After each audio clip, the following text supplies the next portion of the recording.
Bem, hoje eu quero falar com vocês sobre um jugo. Abre a sua Bíblia em Mateus 11, 28, 29. Esse texto é bastante conhecido.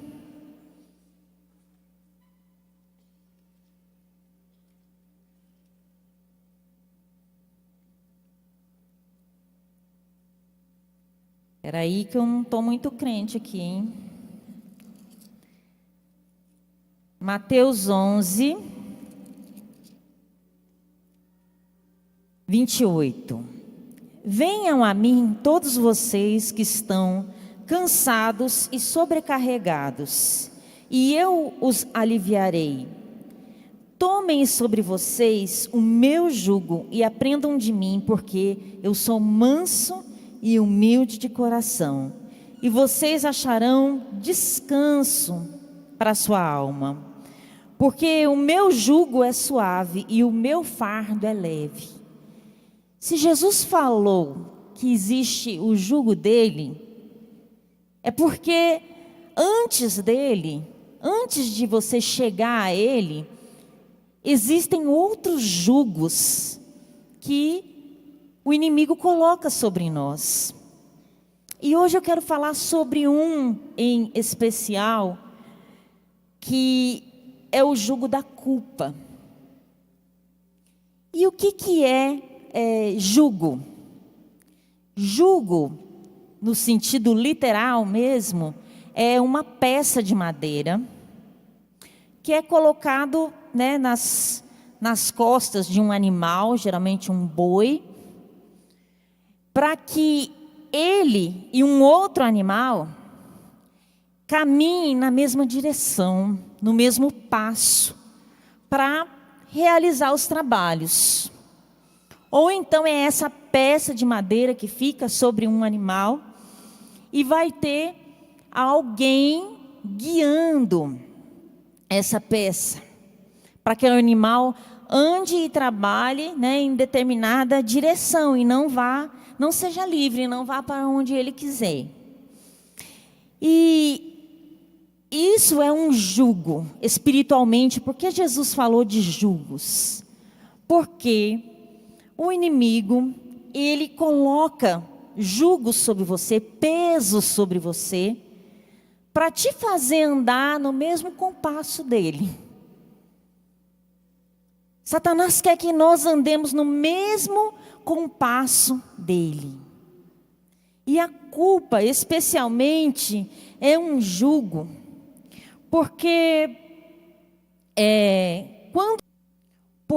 Satanás andou assim. Satanás teve, quando era Lúcifer, quando era anjo de luz, todo o acesso à graça de Deus.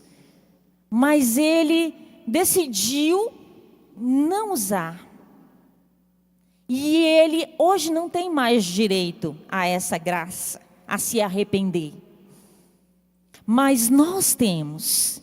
E tudo que Satanás quer fazer, e ele usa o jugo da culpa para isso, é que você não use da graça maravilhosa de Deus.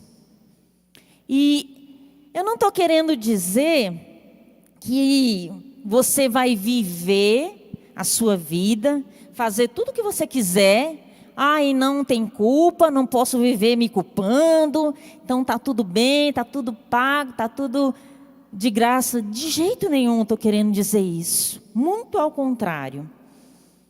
Porque você assumir responsabilidade pelas coisas que você faz, é uma vacina para você não aceitar o jugo da culpa. Porque quem assume responsabilidade não fica convivendo com a culpa. Mas a culpa, ela é terrível, porque ela muitas vezes é silenciosa. Quando uma pessoa chega a falar assim, eu me sinto muito culpado porque eu fiz isso, porque eu fiz aquilo, essa pessoa, na verdade, já está quase se libertando dessa culpa.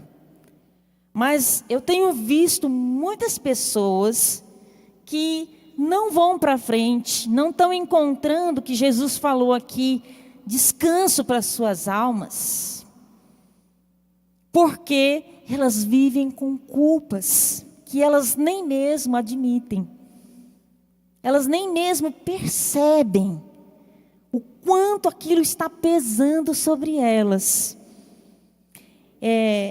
Eu tive uma amiga, digo tive porque ela mesma já morreu, ela era espírita. E uma vez a gente falando, né, sobre as nossas crenças, ela falou, olha, é isso que eu não aceito no seu evangelho. Eu não aceito que alguém pagou por mim as coisas que eu fiz e faço. Não eu que tenho que pagar.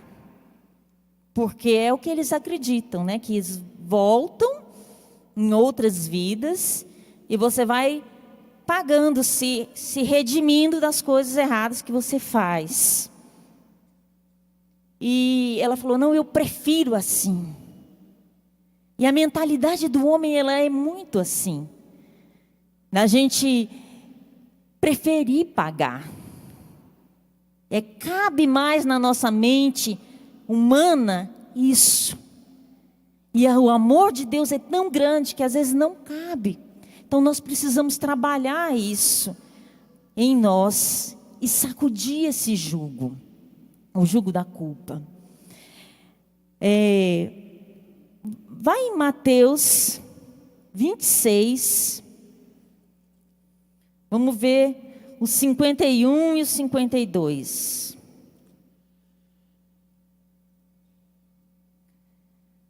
Esse momento é quando Jesus foi preso.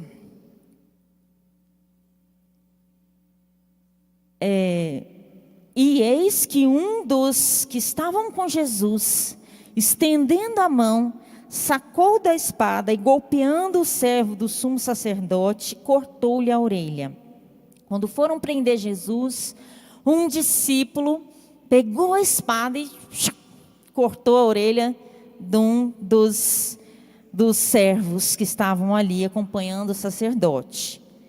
Então Jesus lhe disse, coloque a espada de volta no seu lugar, pois todos os que lançam mão da espada, a espada perecerão. É isso que a gente faz quando a gente convive com a culpa. A gente está tentando resolver de uma forma humana, com a espada, sem precisar se render ao amor de Deus. A gente tenta resolver na nossa própria força. E quando a gente tenta resolver na nossa própria força, a gente tem que assumir as consequências de trabalhar dessa forma. E é isso que Jesus não quer. Ele falou, não é assim que eu faço. Foi lá e restaurou, né, a orelha e seguiu o caminho dele. Então, uma das coisas que nós precisamos entender, a culpa não é algo que funciona para você pagar os seus erros. E inconscientemente, nós pensamos isso. É inconsciente, mas muitas vezes nós não conseguimos eliminar as culpas que nós temos, porque nós sentimos que pagamos, que precisamos pagar. E Jesus nos ensina bem ao contrário. Vamos ver uma situação que ilustra muito bem a diferença de você assumir uma responsabilidade, que é algo libertador e que realmente funciona, e você entrar no caminho da culpa. Lá em Gênesis 3, lá no começo, quando tudo começou, né? Gênesis 3, do 8 ao 13. um pouco depois de Adão e Eva terem comido do fruto proibido. Ao ouvirem a voz do Senhor Deus, que andava no jardim enquanto soprava o vento suave da tarde, ouvi a tua voz no jardim, e porque estava nu, tive medo e me escondi. Deus perguntou: quem lhe disse que você estava nu? Você comeu da árvore da qual eu ordenei que não comesse? Então o homem disse: a mulher que me deste para estar comigo, ela me deu da árvore e eu comi. Então o Senhor Deus disse à mulher: o que é isso que você fez? A mulher respondeu: a serpente me enganou e eu comi. Você já imaginou? A gente vê aqui a primeira vez que o homem erra, não admite, mas ele estava culpado, porque ele se escondeu, porque ele já tinha colocado coberturas sobre si. Como a gente faz? A gente coloca coberturas, desculpas, comportamentos, para não assumir nossas responsabilidades. No fundo, tudo guiado pela culpa. Mas muitas vezes a gente não tem a humildade, a simplicidade de chegar em Deus e pedir perdão. Você já imaginou se, ao invés deles se esconderem, na hora que aconteceu, eles já tivessem corrido para Deus: Deus, nós fizemos aquilo que nós não podíamos fazer, que o Senhor falou que não podia fazer. Se eles tivessem assumido a responsabilidade, mas ali o jugo da culpa já estava montado, e a gente vê por quê? Porque eles começaram a usar a espada da culpa. Foi ela. Aí a mulher: não, foi ela, a serpente. E nós fazemos assim.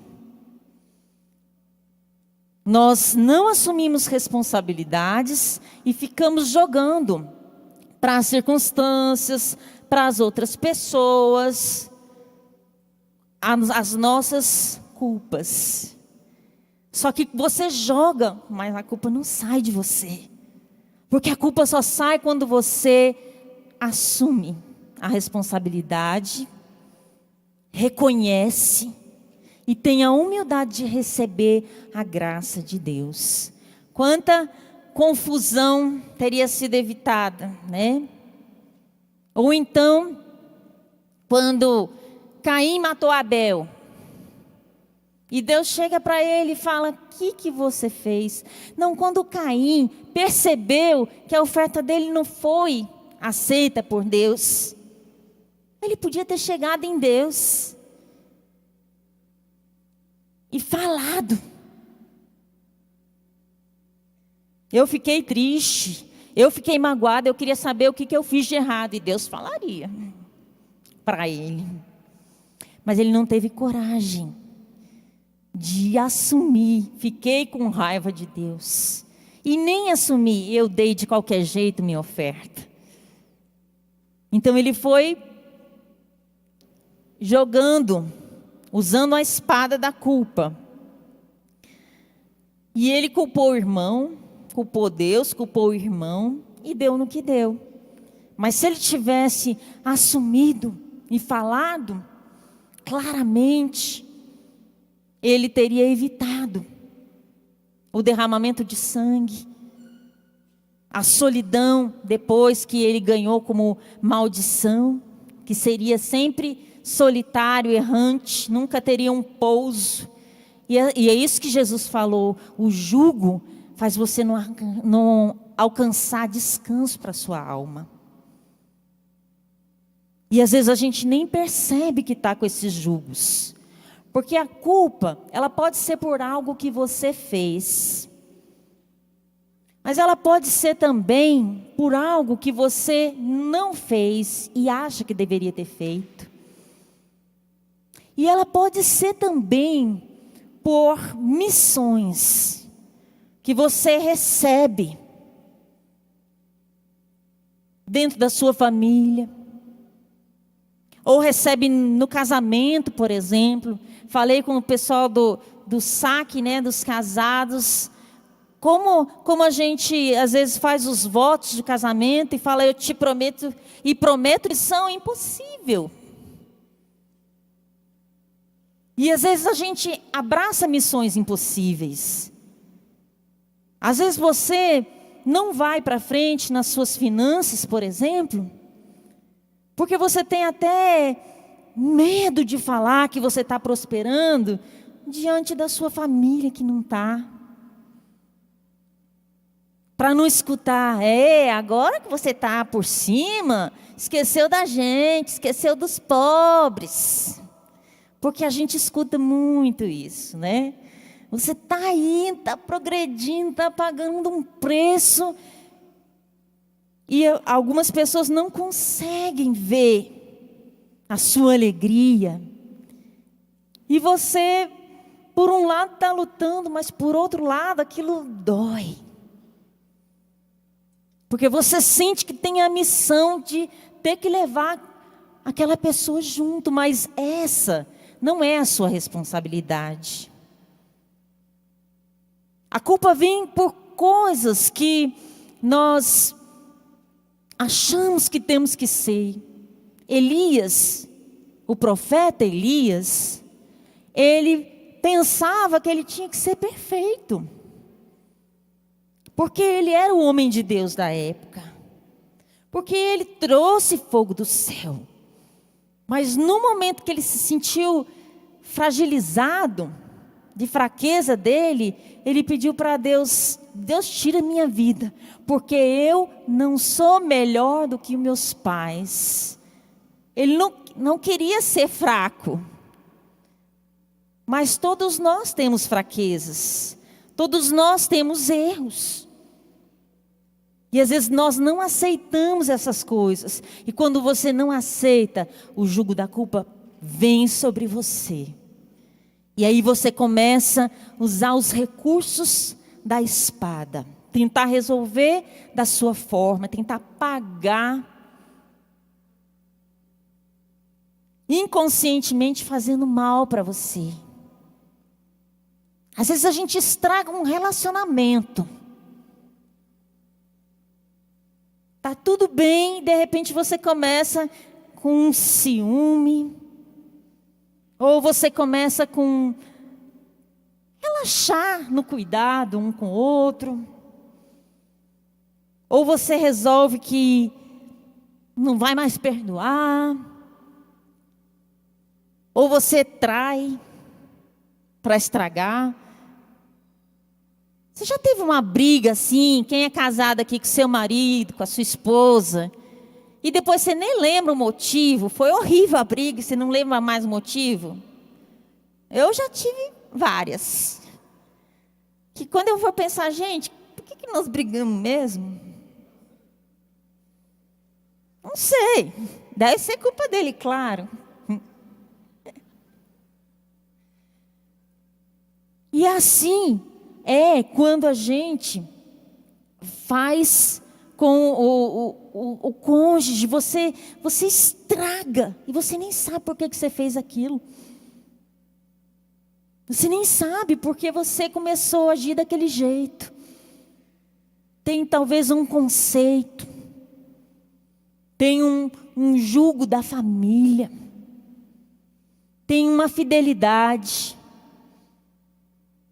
Ninguém deu certo no casamento na sua família e é como se você sentisse mal de ir para frente. Como você sentisse mal diante dos conceitos da sociedade. Quando a sociedade fala, esse aí, chuta, parte para outra. E você está sendo ali fiel no conceito, nos seus princípios do casamento. Você sente que está traindo, você no fundo fica culpado. E a gente não pode trabalhar dessa forma. Como que Jesus lidou com os culpados? Vamos ver lá em João 8.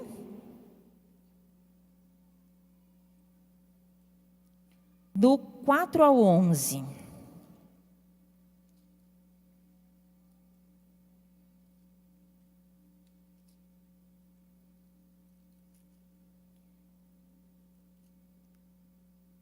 É quando pegaram a mulher em adultério e levaram a mulher para ser apedrejada, porque a lei da época ordenava isso. E eles disseram para Jesus: mestre, essa mulher foi surpreendida em flagrante adultério. Ela era culpada ou não era? Era. Na lei, Moisés nos ordenou que tais mulheres sejam apedrejadas. E o Senhor, o que tem a dizer? Eles diziam isso tentando, para terem de que o acusar. Mas Jesus, inclinando-se, escrevia na terra com o dedo. Como eles insistiam na pergunta, Jesus se levantou e lhes disse: quem de vocês estiver sem pecado, seja o primeiro a tirar uma pedra nela. E, inclinando-se novamente, continuou a escrever no chão. Mas eles, ouvindo essa resposta, foram saindo um por um, a começar pelos mais velhos até os últimos, ficando só Jesus e a mulher em pé diante dele. Levantando-se, Jesus perguntou a ela: mulher, onde estão eles? Ninguém condenou você? Ela respondeu: ninguém, Senhor. E então Jesus disse: também eu não a condeno. Vá e não peques mais. O que será que Jesus escrevia ali na terra? Eu fico pensando que eram os pecados deles, ou eram os pecados dela. Porque naquele momento Jesus fez o confronto que nós precisamos fazer com Ele, de assumir a responsabilidade, de reconhecer que nós estamos carregando essa falta, esse erro, e assumir a responsabilidade. Mas Jesus não falou: paga então, faz essa penitência, você vai ser infeliz para o resto da sua vida. Você não tem mais direito disso e daquilo. Jesus não falou, Ele falou: vai, segue. E o jugo da culpa não deixa você seguir. Você fica tentando voltar atrás e corrigir e tampar o buraco. E pagar. E você não vai para frente. Está com o jugo. Mas Jesus falou: vai. Tem uma música muito interessante do Rodolfo Abrantes, chama Nível Raso. Recentemente ela foi gravada de uma forma mais light, mas ela é um rock. Mas a letra é muito interessante. E ele começa a falar de a pessoa que conheceu a Deus, se afastou, ficou num vazio do abismo e começou a ver, que estava errado. E aí ele conclui assim, ele fala assim: eu continuarei daqui como se fosse quando a missão Ele me trouxe. Porque sem fé é impossível agradar a Deus. A gente tem que continuar do ponto em que a gente reconheceu, assumiu a culpa e continuar. Não adianta você tentar ficar tampando o sol com a peneira ou pagando, fazendo penitência, se proibindo de ser feliz, de conquistar. Porque o que Jesus falou para aquela mulher é: vai, não faz mais, mas segue. Porque Jesus sabe que consequências, com certeza ela já ia colher. Mas Ele absolveu da culpa. Mas às vezes nós ficamos tão orgulhosos e é tão difícil a gente reconhecer nossa culpa, que a gente vai usando um pecado para cobrir o outro, como Davi fez, quando pecou com Batseba e pecou para encobrir, pecou mandando matar o marido indiretamente, mas mandando matar. Até o dia do confronto. Até o dia do confronto que o profeta Natan veio e aí ele reconheceu. E às vezes nós vivemos assim. E Davi compôs um salmo, Salmo 32, e ele fala assim: enquanto eu calei, secaram-me os ossos. Ele fala que a alma dele secou, mas depois ele não encobriu mais o pecado, e ele viveu, e ele obteve a graça. E eu quero convidar você a pensar na sua vida. Será que você tem dessas culpas? Talvez você tenha algo que realmente você reconhece e identifica. Que vai e volta, você tenta e aquilo volta. Aí você tenta compensar a pessoa que você prejudicou e não adianta. Ou talvez a sua vida está dando voltas e você não consegue progredir em uma área. Talvez você tenha daquelas culpas encobertas pelas missões impossíveis, de ser o salvador da sua família, de ser a razão da felicidade de alguma pessoa. Talvez no fundo, a outra pessoa errou e você ainda fica se sentindo culpada por conta de coisas que a gente escuta. Ah, mas também desse jeito. Ele traiu, mas também, olha só como ela é. E aquilo entra.